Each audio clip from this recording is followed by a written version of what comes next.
For our next session, we have Mr. James Kaplan, Chief Executive Officer, Destination Capital, as the moderator. Mr. Kaplan has over 37 years of global hotel and resort development and acquisition experience with a primary focus in Asia Pacific and Middle East regions. His extensive development and transaction practice, as well as his legal background, has served him well in the planning, coordinating, and executing hotel developments in this region.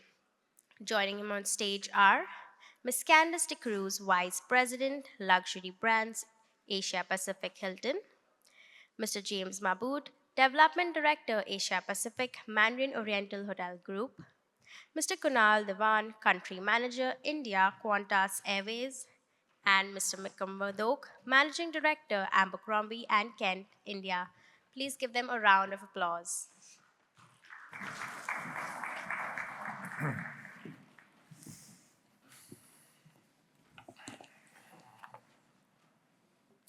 Welcome, everybody. I have to say, I've been going to hotel conferences for longer than I care to admit. And this is the 20th HICSA. I have to say, this is one of the best attended, quality, organized conferences I've been to, and I mean it from my heart. I think everybody in this room is in a really good place. India has momentum. It's on the move across all segments of our industry. We've got an interesting group of panelists here from the hospitality and airline industry to share some stories about luxury. And a lot's happened in the past 20 years, and a lot's going to happen in the next 20 years. And I was thinking about, 20 years is almost a blink of the eye. And I thought about my own career. I started in the hotel industry 49 years ago.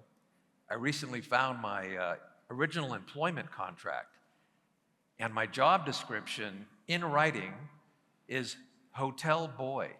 That's how I started my career. And the work week was 48 hours. So some things have definitely changed. But I know there's a lot of people in the room in operations. We welcome you. This is a fabulous industry.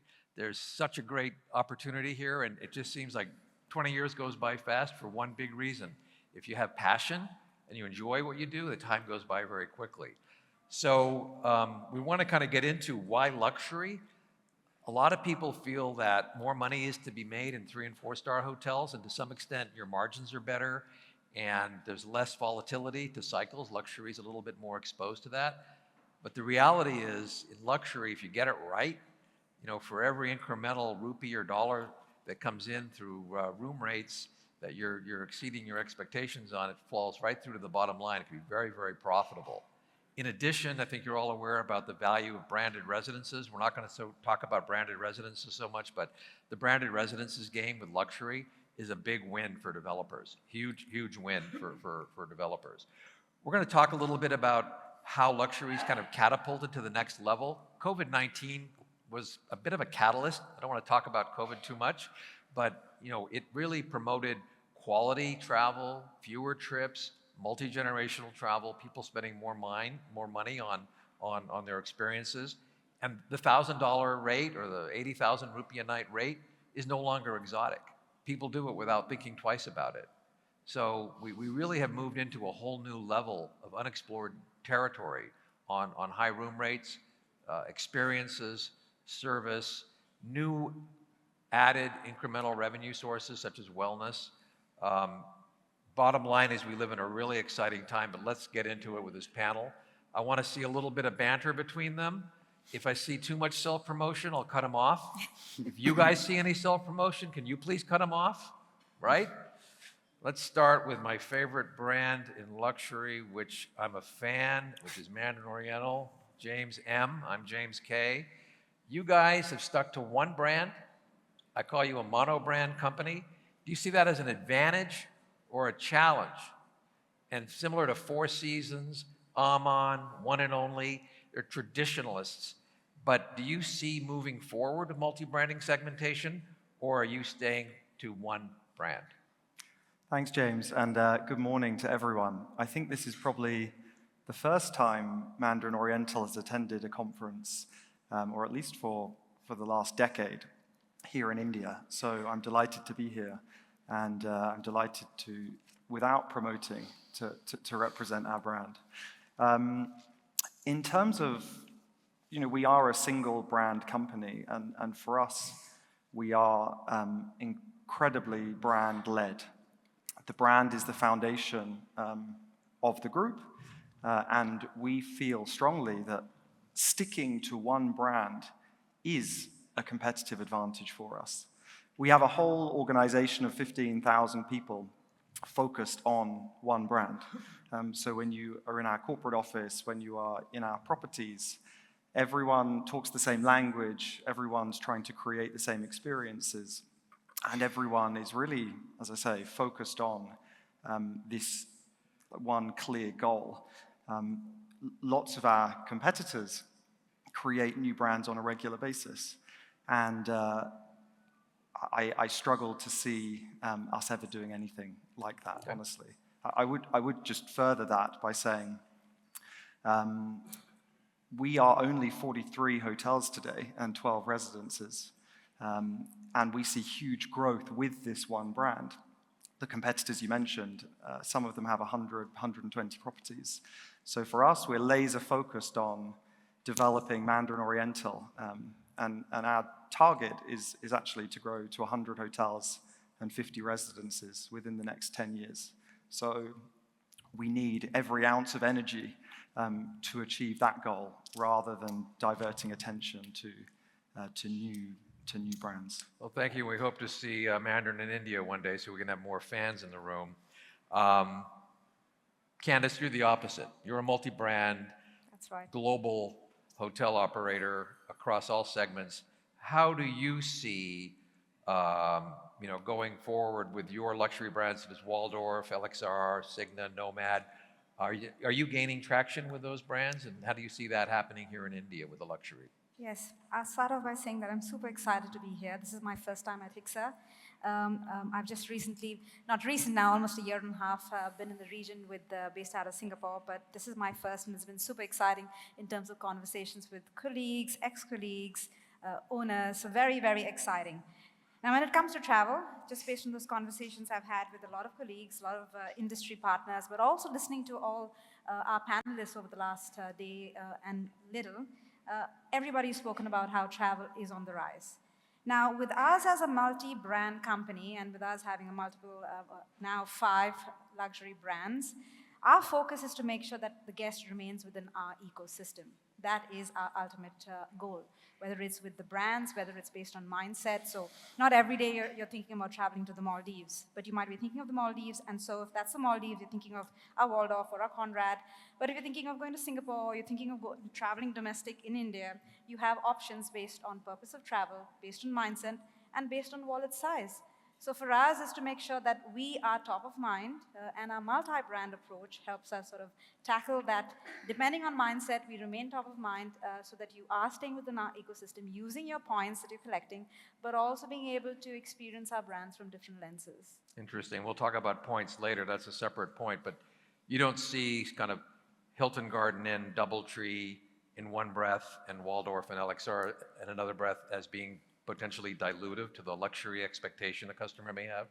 For luxury, for purists, I mean, when we're talking about single brands and purists, absolutely. Our ultimate goal is if a luxury customer, as we know, can be quite fickle in their decisions. They can move from one luxury brand to another quite easily. And for us, is to make sure, our ultimate goal is to make sure that when they're thinking of a luxury brand, Waldorf Astoria absolutely sits there with the purists. And as part of that, they get used to what else comes with the portfolio. That is the piece that we continue to work on. That's good. Thank you. Many of you who know me as a bit of a cynic when I talk about our industry being a little dysfunctional, lacking innovation. I mean, the introduction of OTAs should never have happened if our industry was better at tech and understanding consumer trends. Airbnb should never have happened had our industry been a bit more progressive. The introduction of the flat screen TV was revolutionary in hotel design. We had nothing to do with it. In essence, we're just not a very innovative industry. We deserve to be disrupted. But one area that I always struggle with is dynamic pricing, revenue management. You know, we think we're great at it, but we learn from the best, the airline industry. And we follow the airline industry. We should figure out how to maybe lead that a bit more. So, Kunal, you know, you guys have mastered the art of dynamic pricing and revenue management. The hotel industry has been a follower, not done a particularly good job at it. Can you share with us and benefit everybody in the room, especially in the luxury segmentation, because that's where you're getting a lot of juice in air traffic, filling those first class and business class seats. How could we do a better job in dynamic pricing? What's from your experience? Thanks, Jim. It's great to be here and connect with one and all. I think, well, first and foremost, I've been a hotelier for the better part of 2 decades, and now I'm in aviation. So I can relate to your question, obviously, very well. That being said, I think the pressures, the cost pressures on an airline and the agility is what drives revenue for an airline, and then the subsequent action, or the quick action, I want to say, that goes along with it. You know, our biggest cost in an airline is fuel, right? And oil prices change every single day. So you can imagine the kind of compression that an airline company would face. So obviously the risk-reward ratio is huge. That being said, I think from a pricing perspective, we focus on the bottom line, and for the lack of a better word, airlines are a bit more ruthless. They don't want to leave any money on the table at any chance they get. And essentially, you'll never see an airline, how easy is it for an airline to refund a cancellation? It's 1 in maybe 100, right? But hotels tend to refund cancellations at the drop of a hat, right? And there's no ad hoc revenue, or there's no ad hoc in pricing in airlines. It is what it is, and we stick to our guns, essentially, and a customer buys it. I think this old misnomer that price is the only sensitivity or only factor that goes into determining the choice of a consumer is mistaken, is wrong, in my opinion. So I think airlines do that very, very effectively. That's interesting. I hadn't thought of it from that perspective. So in other words, in our hotel business, we got a room and it's kind of static. We have labor costs and other operating costs that are kind of static. But in your world, cost changes almost hourly. Exactly, yeah. And so you need to really be responsive to those changes in cost. We don't have that, but if we can pretend that's the case Yeah. and do a little bit better. So I'd urge everybody to look at that whole dynamic pricing and follow these airlines, and maybe one day we'll lead the airline industry a little bit more. Thank you. Vikram, Abercrombie in Kent. I think I shared with you many years ago, I was at Heathrow Airport, and I got out of my Uber, and a very elegant man stepped out of a Bentley with a brown paper bag. And I was trying to put the incongruous nature of this guy arriving at Heathrow in a Bentley with a brown paper bag. We go into the airport. I end up next to this gentleman at security, and he puts his brown paper bag through the x-rays. And I looked at him, I said, "What are you doing with the brown bag?" He said, "It's my luggage." I said, "Your luggage?" He said, "Yeah, I don't travel heavy, I travel light. I keep all my things in my other houses." I said, "Who are you?" And he said, "My name's Jeffrey Kent." So on that introduction on the beauty of luxury and the beauty of simplicity and having that freedom, that's all part of luxury and really just kind of living the dream. Vikram, can you tell me 40 years of experience in India? That's a long run. What is the Abercrombie and Kent difference? What is it that makes you guys so special? Without too much self-promotion, but let us know what you think. So let me preface my response to you, and before I do that, 25 or 30 years ago, we are born in 62. Abercrombie and Kent was born in 62 in Africa, but of course we're an English company, semi-American English.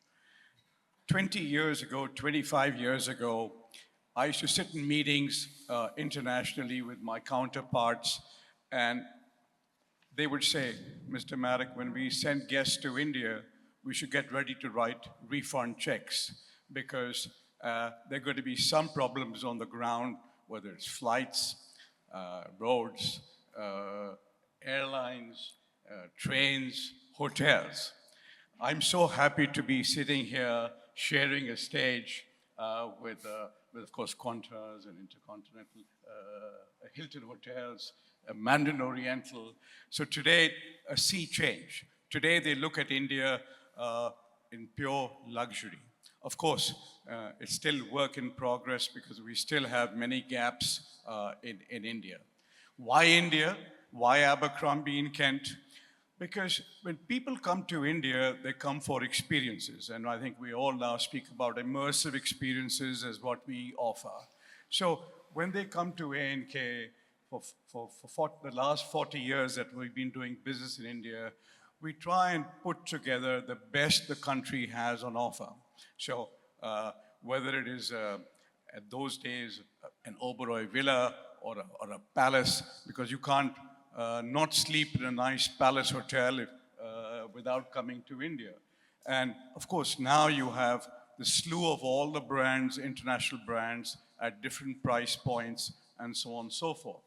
So I think the guiding principle today, when people come to A&K, is that we bundle and we put together the best the country has to offer. And of course, we also ensure a seamless delivery. Today, our hotels do us incredibly proud. I think it's just the last mile connectivity that still remains a little bit of an issue, especially at our monuments and so on and so forth. Going forward, I think it's a good story, and I hope it remains intact. Great. Oh, thank you very much. We have some other interesting questions for you later in the panel.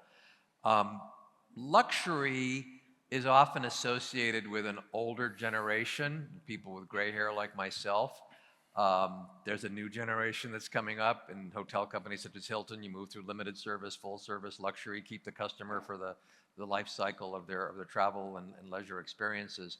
You know, Mandarin Oriental, being a single brand, catering to luxury, looking at your demographics, James M., you know, you got an older demographic.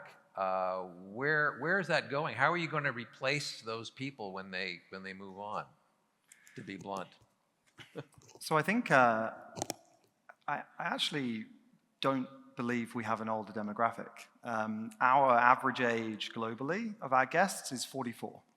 I checked this because you mentioned before. The average age of our guest is 44. And in fact, the category of guest aged 25 to 34 is higher than there's a higher percentage than the guests who are aged 45 to 54. So actually, we are attracting a younger demographic. And you ask how you do it. Ultimately, there's a funnel for a guest. The experience for us is not just about the hotel stay. It can be a cake in the cake shop. It can be a celebration dinner. It can be a stay. It can be a holiday, a longer stay.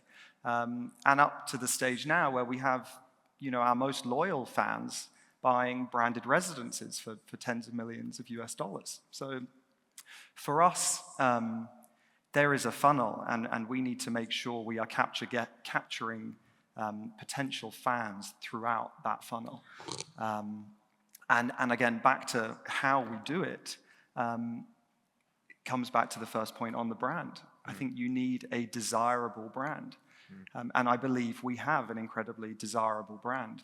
People need to aspire to experience your brand at any stage in that funnel. And with that, you will attract all demographics. So that younger generation will have an aspiration to be a fan, is what you're saying. You want to capture them. But how would you go about sort of targeting that younger generation? Well, I think it's in the same way any other luxury goods company would. It's through media, it's through advertising, and it's through touch points. It's interesting when you look at demographics across the world, actually, because in some markets, and I say our European and like American markets, we do have an older demographic, and I think that's probably across the board. But when you look at some of the emerging markets, China in particular, the average age of our guest in China is 38. So you see this younger generation emerging, and I feel we will have a similar trend here in India with a younger demographic, which will grow and hopefully have their first experiences with us in their younger years and then continue to stay with us as they become grey haired. Thank you. No, that's helpful. I'd love to add to that. Well, you're next on the question, but go ahead and add. Since you wanted some banter on the stage, I think brands are brands, and relevancy of brands is critical. If a brand stays the same for a long time, they become boring. And with the fact that luxury customers are getting younger, they do not like boring. How can a brand still keep its classic legacy, like the Waldorf Astoria, or a Conrad, or an Alexar, but think about the new age, think about where deeper experiences are going. He was talking about immersive experiences. How can you look at that through what makes sense today, what makes sense for that market, and how can you make sure that it doesn't feel cookie cutter, it feels a little more relevant for the market, and you can cater for multi-generational, so the older crowd, but also at the same time be able to look at the younger crowd and sort of say, does it really resonate with them? How are we thinking on our feet as regularly as possible versus taking our customer for granted, saying they've been loyal, they've been coming to us whether we have a loyalty program or not, but we know that they can shift quite quickly. So what are we doing to make sure we remain top of mind? Interesting. I think those are relevant. The word experience was mentioned in both conversations. So when we talk about luxury and post-COVID and experiences and what does all that mean, it all costs money and it involves labor, and the industry is really under stress with labor. Quality labor, consistent labor, reliable labor. Candice, you're a big company. Labor shortages are a significant concern. They impact not only the profit due to higher wages, but labor shortages and costs create brand impairment when you fail to deliver on the luxury promise. The worst thing is you have a whole family, multi-generational, big expectation, over-promise, under-deliver, really, really detrimental to the brand. What are you guys doing globally on mitigating this labor issue that we have? So a couple of different things. Firstly, yes, I think shortages across the board, and none of us have recovered in a way that we would have liked to coming out of pandemic, though there's fatigue around that word. We've all had to adopt technology and be smart about how we adopt technology. With luxury, it is really about that fine balance between high tech and high touch. That's the first piece that we're always sort of thinking about. And when we're thinking about high touch is how do we make sure today we continue to focus on retention. That is the biggest piece in our industry, where there's so much more opportunity. We continue to talk about growth. We continue to hear in the last 24, 48 hours about the number of hotels that are going to open in India, which means there's more pressure in our team members moving. So what do we do to make sure that we value them being with us? How do we bring them on the journey with us? So training is critical. Elements around retention is critical. But also looking at it through a lens of equal opportunity, and equal opportunity based on where you are in the world. As example, I'd say in India, there is a big focus around having more female leaders and females at large within the workforce. So what are we doing to make sure that we are growing them, making it feel like a safe environment in terms of, we know we have long hours. So how do we make sure that we are making sure it feels like a safe environment, it feels like a family environment?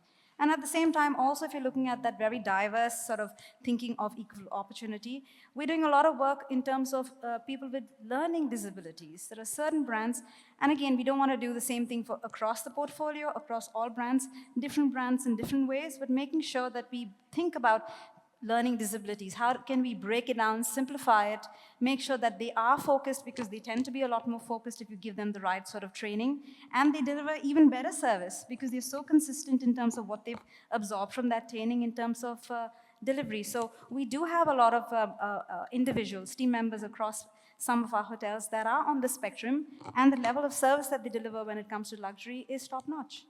Yeah, it's a difficult one. It's not going to go away because, again, the pandemic was a shift where a lot of people around the world do not want to work in our industry. 1 in 10 people around the world are employed in hospitality and tourism. And so I know in Thailand, where I live, we lost a lot of people just went and hung out at their grandma's house on their phone and sold car parts on the phone. They just didn't want to do housekeeping anymore in Phuket, that kind of thing. So they're never coming back to our industry. So that retention comment is important. Recruitment's important, but the retention piece is relevant, especially in luxury, to maintain that promise. Speaking of promises, back to the airline, loyalty programs. A lot of luxury brands don't believe in loyalty programs. companies like Marriott and Hilton, which are multi-brand, have the loyalty programs. Where do you sit as far as, number one, the airlines using the loyalty program, good thing, bad thing? And do you think that the luxury operators should embrace loyalty?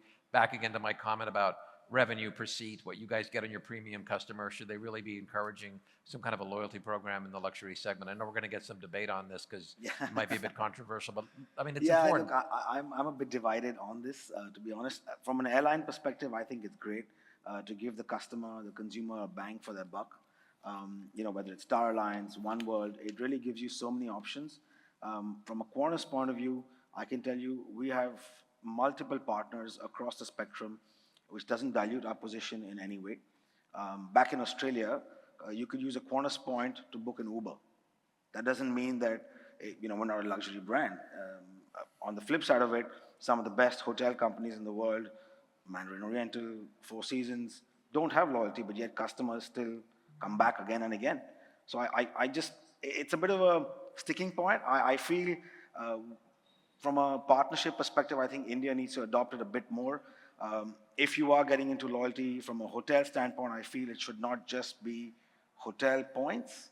I think forging those partnerships with other brands that give a consumer a better perspective, a better value for their spend is critical, right? One such example is, top of mind is Marriott when they signed up the HDFC credit card, right? So my mom is not necessarily an avid traveler, but she said, I'm getting my Bonvoy card so I can, whatever, I go to a grocery store, I spend X dollars and I get points against it. And I'm booking a holiday somewhere. So I think I'm a bit divided on it, but I think the adoption is critical to give a consumer value for their money. Interesting. So, I mean, Four Seasons, Aman, Mandarin do not have loyalty programs, guest redemption programs. James M., do you see that as something Mandarin might embrace, or are you going to stick to the customer doesn't need that? Yep. I mean, for us, luxury is not about points and prizes. Like, a luxury guest is coming for the experience and for the product and for the service. So we have a guest recognition program. I think recognition is fundamental. We need, every time you check in at a Mandarin Oriental, every time you come for a meal, you should be recognized. The colleagues should know who you are, your preferences, and give you the experience that actually you didn't dream you could have. So recognition is fundamental, but for us, loyalty programs don't attract the guest that is going to be the most valuable guest in your hotel. Like, if you have a loyalty guest, are they going to book the limo from the airport? Are they going to have a spa experience? Are they going to dine in the outlets? Or are they going to, redeem their points from their corporate travel and then be in and out, making squeezing every inch of the hotel they can? So I don't see us launching any sort of loyalty program with a point and prize component. But in terms of recognition and a program to recognize our guests, 100%. It's really your important. program's a recognition, not a loyalty program. So, for example, you can go online and register to become a fan, and then when you make a booking, you're noted as a fan and your preferences and what have you. And that's helpful. But I like to monetize my travel. When I fly on Qantas, or if I stay in a hotel, I like to be able to monetize my stay. So it really is, it's not necessarily better. What you're saying is just different, and it's more recognition. But Candice, how do you feel on this issue? I would say, depending on the kind of brand, sorry, this is just continuously moving. Depending on the brand and depending on the purpose of travel, I'd say it sort of oscillates between recognition and point collection, and recognition and loyalty in terms of points. And the same guest that... you may want to hold your microphone a little. Just let it be natural. It's just I can see it. No, that's okay. But they can't hear you, I don't think. Okay. Do the Jeffrey Kent thing. Be natural. Go ahead. So in terms of just looking at the loyalty piece, so talking about recognition versus loyalty. Now, I like what Kunal mentioned earlier about the fact that people don't necessarily only want it from a point of view of an upgrade or access, because that is also about recognition and access, but they also want to have it as a fallback plan, something that they can keep. So I'd say, taking a step back, luxury is about choices. So in terms of a guest or in terms of a customer, they should have the choice. If they want to use the points, they want to be able to gamify it, they should have that option versus sort of saying, no points, but only recognition. CRM, or overall recognition, is absolutely critical whether you have points or not. Loyalty is based on the fact that we need to be able to know our guests, be able to deliver on preferences, be able to connect with them for them, and based on their purpose of travel. So I would say it is a big mix of the two, but based also on purpose of travel. Do you think there's anything like the dynamic pricing experience we can learn from the airline industry? Is there anything we can learn from the airline industry on these loyalty programs as a hotel industry? The things they do well that we don't? Absolutely, yes. I'd say dynamic pricing is always great, and they do it amazingly. Sometimes, how many times have you been sort of looking at tickets in terms of purchasing, and then you've gone back an hour later and the prices have already gone up? So they are very smart in terms of the way that they yield. There's absolutely elements that we can learn from, and even the co-branded. We have an amazing relationship with Amex globally, where we have in many multiple markets, we have Amex branded cards, where you can have double the amount of sort of points earnings, which is again another piece of us being able to look at both from a customer point of view of what you're giving back to them, but also from an operator point of view in terms of diversifying what we do beyond the four walls of a hotel. There is a hack to get around that pricing question, which I'll tell you later, but I don't want to offend our friends in the airline business, but there is a hack to get around that. Thank you. Vikram, you know, what's the next big thing? I'm going to put you on the spot. Do you see an A&K app in the future? AI is going to be organizing our bookings, our travel based on our travel history. I think traditional apps are going to be yesterday, like the fax machine. Your smartphone is going to prompt you and say, "Hey, you haven't been to Mumbai in a while. You haven't stayed at the West End. Are you planning another trip?" A nudge, that kind of thing. Do you see AI, an A&K app? I mean, you're at the forefront of this guest experience. This seems to be a very common theme here, that CRM issue. And what is the next big thing? And most importantly, how do you monetize it? So the next big thing is Trump. I think the world is waiting and watching what Mr. Trump is doing in the United States. I tried to ignore that subject, but go ahead. Let me tell you, on a lighter note. Having said that, let me, before I field the question that you put to me, reflect upon why India is not getting the numbers that it deserves, truly deserves, of international travelers for leisure. I think we're completely, post the pandemic, the Ministry of Tourism has completely forgotten about promoting incredible India in the international markets. We're completely missing in action. If you speak to any international tour operator and you ask them, which are your top 5 or top 10 destinations, India no longer figures in that list. And I think that needs to be corrected.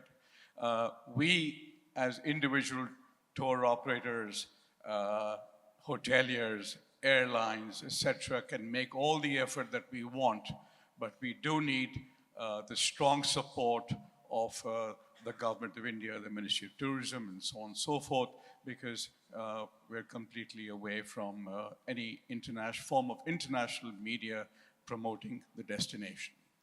There's a big demand in India for luxury, as long as there's consistency.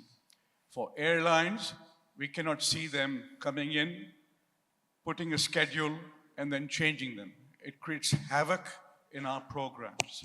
It then goes back, it's a ripple effect, because if it disrupts their program, they're not able to complete their trips, and that's when we have to start writing refund checks. What's the next big thing with apps for Abercrombie in Kent? To be honest, we are not really in that space in a sense, because our trips are more customized. We have 4 ways of engaging with the world at large, with the customers. We have something at the top end called Around the World by private jet. It's at about $150,000, $170,000 a pop. I don't think those people get onto an app and try and look for programs on an app. It takes you around the world. You are on a luxury 757-8, 100 kind of a plane, 50 lie flat seats, uber luxury, using the Mandarin Orientals, using the lovely Hilton hotels around the world, and so on and so forth.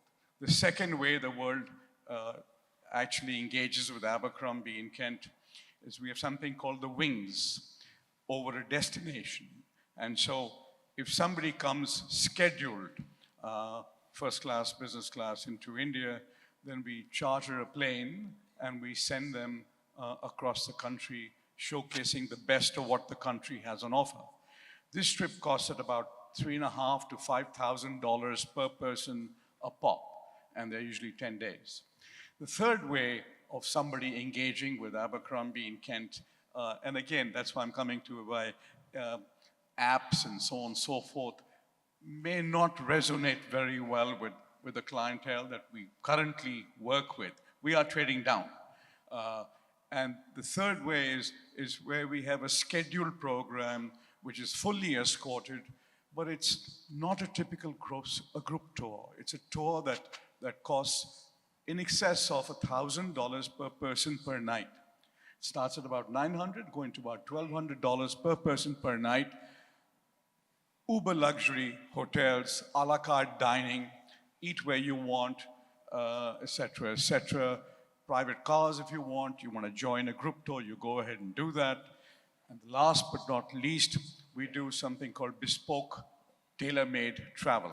And that goes as per what the client wants, etc. So really, while we are now looking at the next level of customer trading down in terms of demographics and psychographics, because right now we are 55, 60 year plus people who are with more discretionary income, more time at hand, and so on and so forth. But there's a plan, James. There's a plan to look at the next level. Artificial intelligence is used on guest history to cross-sell our destinations. So it's pretty much an Abercrombie and Kent junkie kind of thing. If somebody's traveled to China, to South Africa, East Africa, India. You're starting to cross the line in self-promotion, sir. I'll have to interrupt kindly, but thank you. But I will continue with you. You touched on an interesting point about ease of travel, and the luxury traveler wants that brown paper bag experience that Jeffrey Kent illustrated.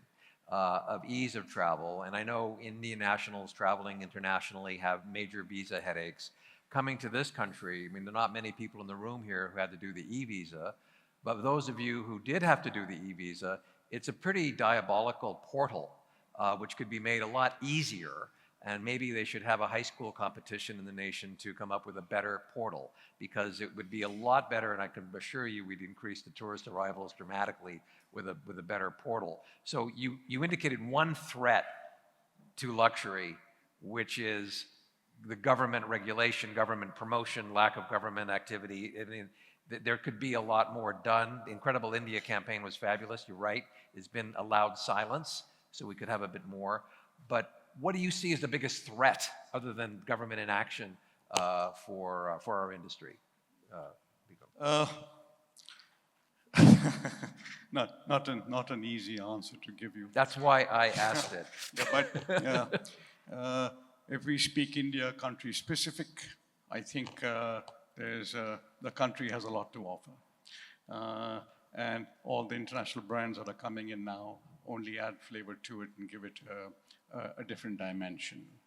I think this business of international travel, be it leisure, corporate, and so on and so forth, is only going north. And India being a stable, very stable country, I think business should really grow.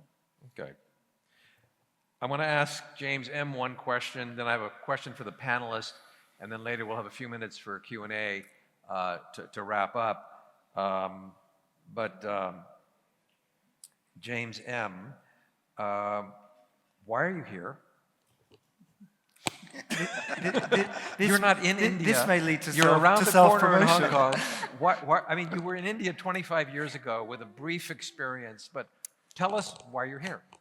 What do you see? There's obviously opportunity. For the past 2 days, we've heard so much about the potential of India. And that's as a global travel, both an inbound and an outbound market. And for us, we study, so I look after Asia Pacific, study and spend a lot of time across the various countries and markets. The statistics, when you look at India over the next 10 years from a luxury perspective, are incredibly compelling. When you look at the developments in infrastructure we've talked about, when you look at the number of ultra-high net worth individuals, when you look at high net worth, and ultra-high net worth, and the growth of those, when you look at the cost of labor, while it's growing, is still very low compared to other markets. And pulling that all together, the economics for luxury hotel development, I believe, is very compelling. And I say that from the sense of we would love to have a portfolio of 5 to 6 properties across India, both because we think they will be successful here in India, but also because of that captive Indian market that we want to capture when they travel around the rest of the world. So the approach is, we're very focused. We really want to grow. And I think there will be a lot of value that comes from that growth. We don't want to miss it. I think the time is now. We're lucky, actually, that our competitors haven't established a super strong presence here, because we could have missed the boat. But I don't think we have. So we want to be on this journey with everyone and make sure we have a very strong presence here in the market for the next 50 years. That's urban, urban and resort. Branded resi. Urban, resort, branded resi, Okay. the mix. Good. Tour, we're looking at everything. Okay. We're coming up on time. I want to give each of you 30 seconds, maybe 35 seconds, to answer the opposite question of what I asked Vikram about challenges. Where do each of you see the best opportunities in India specifically for luxury? Candice, go. In India, just based on the overall sort of growth of travel that's coming up, I'd say a couple of areas. I absolutely see religious tourism taking an increase when you think of luxury. They are looking for beyond just a place to sleep, so definitely one to look at. When you look at luxury and what's happening with luxury globally, and what James was talking about, the as much inbound as outbound. Lodges, slow travel. Let's say slow travel is going to be getting bigger and bigger. And within India, there's so much opportunity when it comes to slow travel. Slow travel, I like Yeah, that. Okay. slow travel. And looking at slow travel from the lens of lodges, I believe that's going to be another big one. And then wellness. Wellness, I'd say, is table stakes across the board for every luxury brand. But doing it differently, doing it where it makes sense for the brand in the way that the customer's looking at it, not sort of cookie cutter again. James M? I'll keep it simple. Resorts, actually. I think the economics behind it, the rates, and the fact that it's so experience-led in wonderful India, I think resorts are where there's the greatest opportunity. I mean, across the resorts we have in Europe and the Middle East, today the average spend, or in 2024, the average spend per night, per guest, was $4,000 US. So that is what they're spending in other markets. Those guests, they may spend less in India, but it's a huge potential on a spend front. So resorts. And you also need your flag here for the outbound travel, so people know more about the brand, so when they travel internationally, they recognize it. Mr. Airlines. I want to say brand. Sorry? I want to say brand. Loyalty is a feeling, right?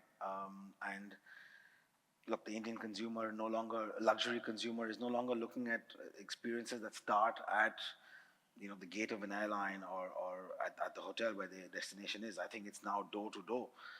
So right from exiting their home to coming back to their home is, I feel, the real opportunity. I think the Indian consumer after COVID particularly is spending more. We have essentially the highest number of HNIs in this country. I'm pretty sure we now have the highest number of high spending individuals as well in this country. So I think that's where the real opportunity is. Excellent.